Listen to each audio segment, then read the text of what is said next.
নমস্কার, আমার চ্যানেলে আপনাদের সকলকে স্বাগত। তো আজকে আমার টপিক হলো ইন্ট্রোডাক্টরি দেয়ার। তো ইন্ট্রোডাক্টরি দেয়ার কীভাবে ব্যবহার হয় আমি আজ তার পুঙ্খানুপুঙ্খ ব্যাখ্যা এবং তার সঙ্গে উদাহরণ দিয়ে আলোচনা করব। তো ক্লাস শুরু করার আগে আমি আপনাদেরকে একটা কথা বলতে চাই, আপনারা যারা এখনও পর্যন্ত আমার চ্যানেলটি সাবস্ক্রাইব করেননি তারা অবশ্যই আমার চ্যানেলটিকে সাবস্ক্রাইব করবেন। আর হ্যাঁ, লাইক শেয়ার কমেন্ট করতে একদম ভুলবেন না। তো শুরু করি ইন্ট্রোডাক্টরি দেয়ার। তো এই ইন্ট্রোডাক্টরি দেয়ার শুরু করার আগে আমি কিছু কথা বলে নিই। সাম সেন্টেন্সেস বিগিন উইথ দেয়ার।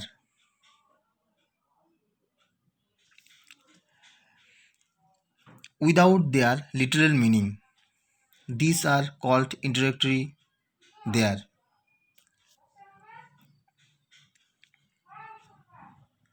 তো কিছু বাক্য আরম্ভ হয় দেয়ার দিয়ে।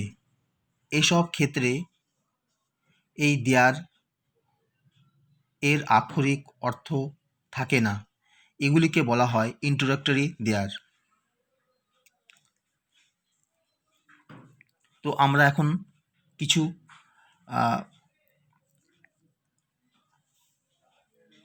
এক্সাম্পল দিয়ে এই ইন্ট্রোডাক্টরি দেয়ারটাকে ব্যাখ্যা করি, চলুন। তো 1 নাম্বার,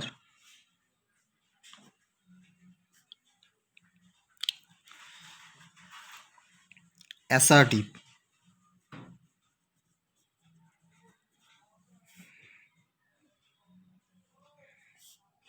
মানে ইতিবাচক বাক্যে কিভাবে এর গঠন বা চেহারা হয় সেটা আমরা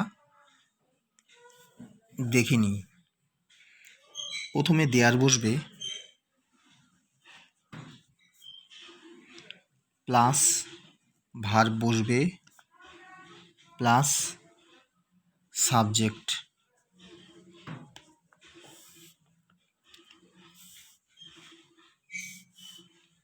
প্লাস কমপ্লিমেন্ট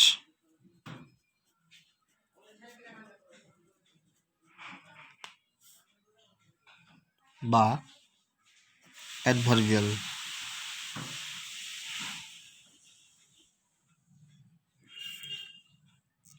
ঠিক আছে।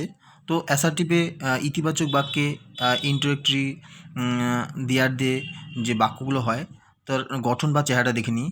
প্রথমে দেয়ার প্লাস ভার্ব আসবে, প্লাস সাবজেক্ট, প্লাস কমপ্লিমেন্ট বা অ্যাডভার্বিয়াল। ঠিক আছে, এবার আমরা এর উদাহরণ সহকারে দেখি, যেমন দিয়ে দেখি।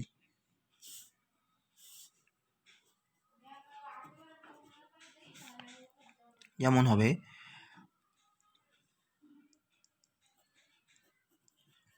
দেয়ার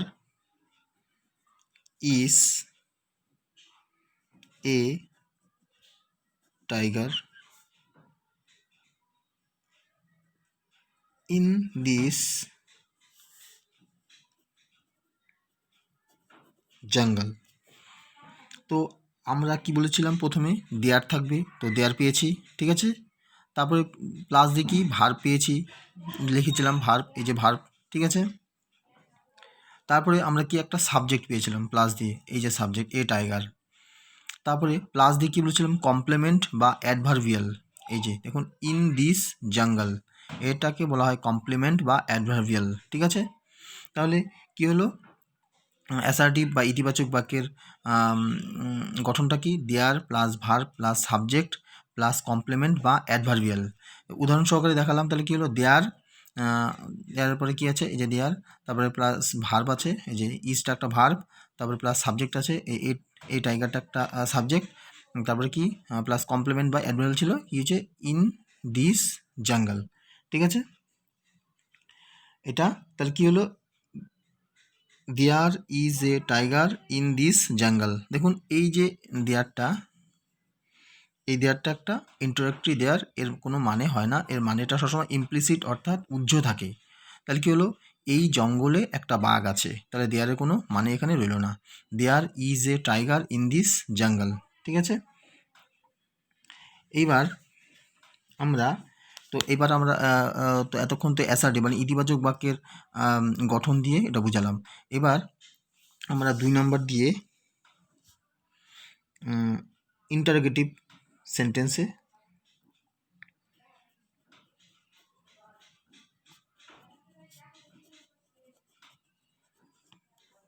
interrogative sentence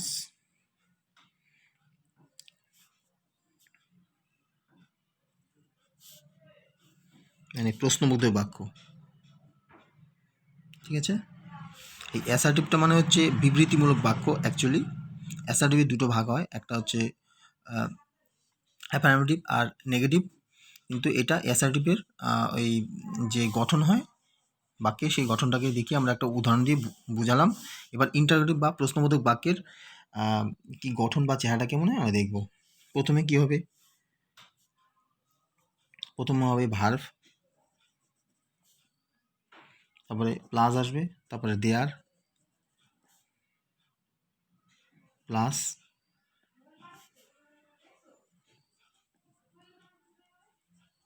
subject plus complement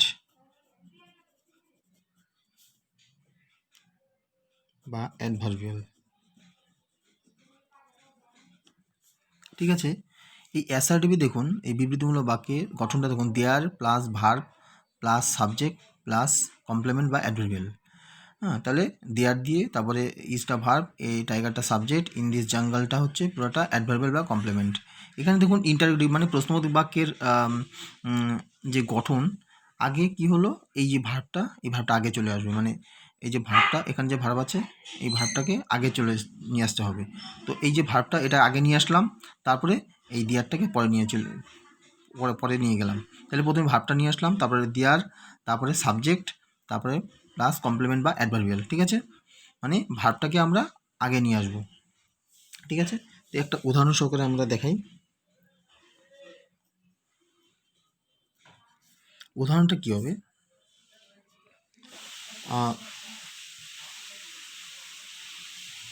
is there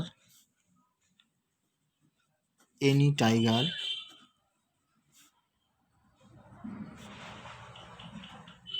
in this জঙ্গল।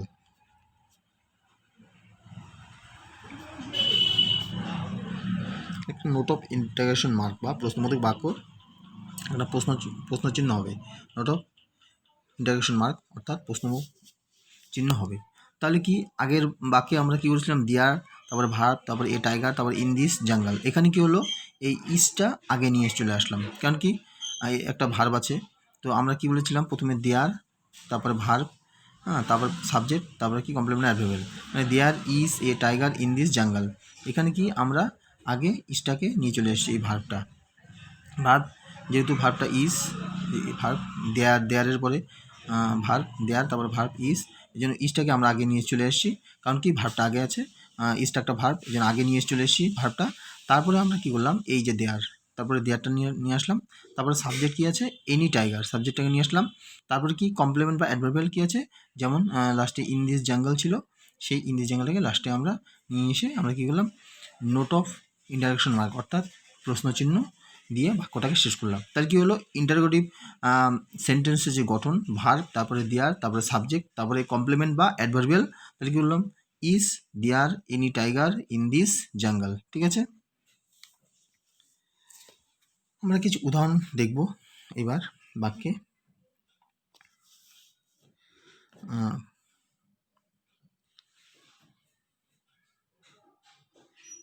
অতিরিক্ত উদাহরণ দেখব।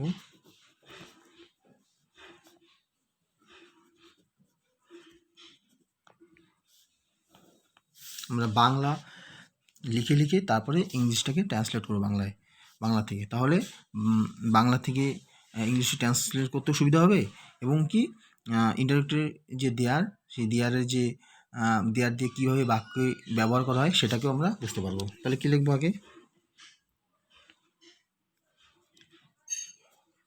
আকাশে মেঘ নেই। তো কী হবে? প্রথমে বলেছিলাম দেয়ার দিয়ে শুরু হয়, দেয়ার তার plus verb plus subject plus complement বা অ্যাডভার্বিয়াল। কী লিখবো? There is no cloud, there is no cloud in the sky। যেহেতু এটা একটা অ্যাসার্টিভ সেন্টেন্সে আছে সেই জন্য এখানে প্রথমে যে আমরা বাক্যের গঠনটা দেখেছিলাম there plus verb plus subject plus complement বা অ্যাডভার্বিয়াল, সেই হিসাবে এখানে বাক্যটাকে ব্যবহার করতে হবে। তাহলে কী লিখলাম? There is no cloud in the sky. ঠিক আছে, মানে আকাশে কোনো মেঘ নেই। এই যে দেয়ার, এই দেয়ারটা একটা ইন্টারোগেটরি দেয়ার, এর মানে উজ্জ। এটা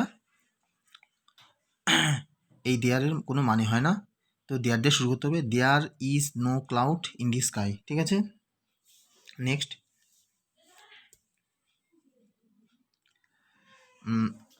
উদাহরণ দেখব আমরা।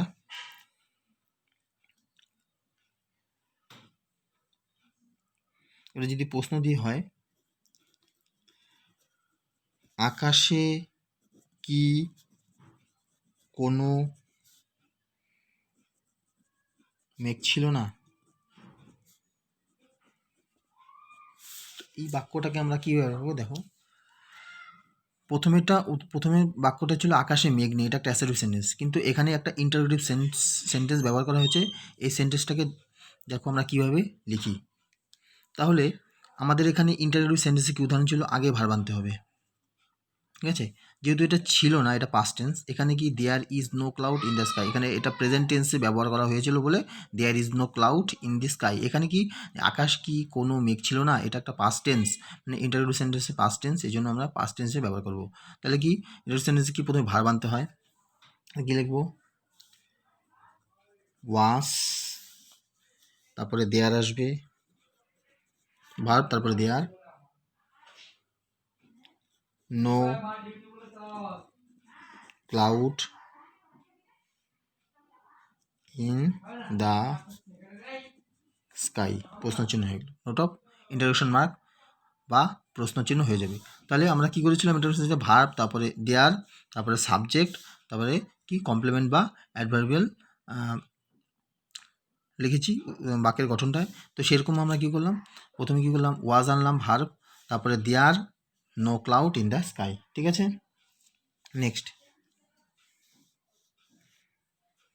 দেখব, এই গ্রামে একটি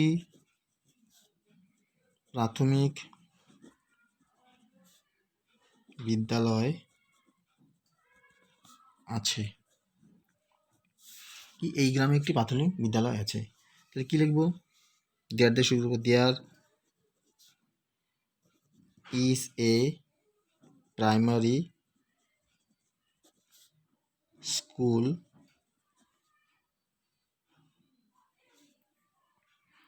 ইন দিস ভিলেজ। কি লিখলাম?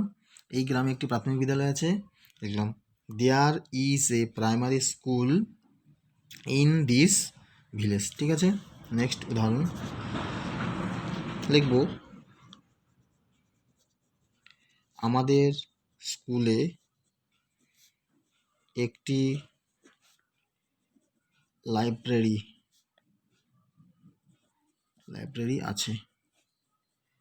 একই রকমভাবে আমরা এই সেন্টেন্সটা করব, there is a library, there is a library in our school. ঠিক আছে, নেক্সট, আমাদের স্কুলে 8টি কম্পিউটার আছে।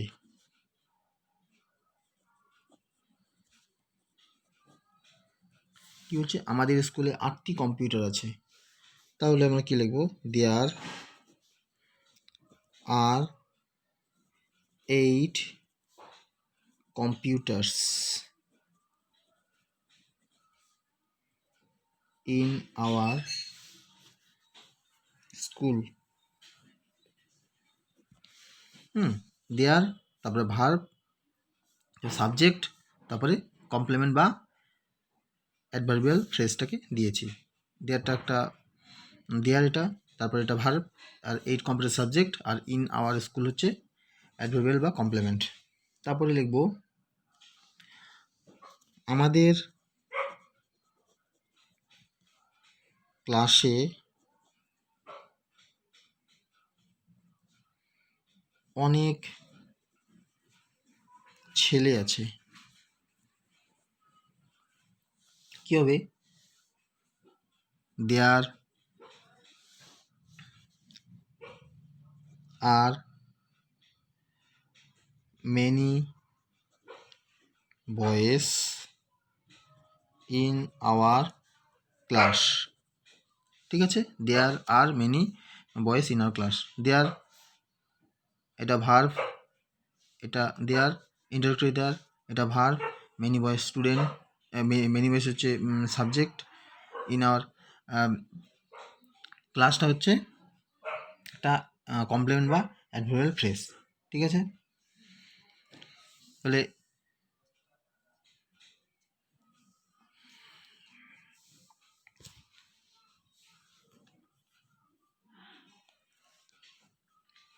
আর একটা উদাহরণ দিই। এই গ্রামে একজন সাধু বাস করতেন। এই গ্রামে একজন সাধু বাস করতেন। কী হবে?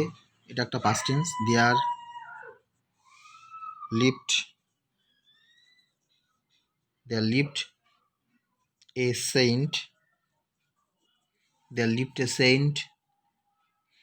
in this village. ঠিক আছে? তো এই গ্রামে একজন সাধু বাস করতেন। দেয়ার ইন্টারোগেটরি দেয়ার, লিভটা ভার্ব, সেন্ট হচ্ছে সাবজেক্ট, আর ইন দিস ভিলেজটা হচ্ছে কমপ্লিমেন্ট বা অ্যাডভার্বিয়াল। তো এই ইন্টারোগেটরি দেয়ারের গঠন কীভাবে হয়, অ্যাসার্টিভ সেন্টেন্সের গঠন কীভাবে হয়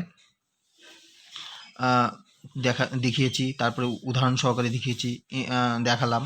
অ্যাসার্টিভ সেন্টেন্সের বাক্যের গঠন উদাহরণ সহযোগে দেখালাম। তারপর ইন্টারোগেটিভ সেন্টেন্সের গঠন কীভাবে হয় উদাহরণ সহযোগে দেখালাম। তারপরে অতিরিক্ত কিছু উদাহরণ দিয়ে আমরা এই ইন্টারোগেটরি দেয়ারটাকে আমরা ব্যাখ্যা করলাম। তো আশা করি আপনারা ক্লাসটি বুঝতে পেরেছেন। তো যদি ক্লাসটি ভালো লেগে থাকে তাহলে সাবস্ক্রাইব করবেন, আর লাইক শেয়ার কমেন্ট করতে একদম ভুলবেন না। তো ক্লাস আজকের মতো আমরা এখানেই শেষ করছি। সকলে ভালো থাকবেন, অপরকেও ভালো রাখবেন। জয় হিন্দ, জয় ভারত।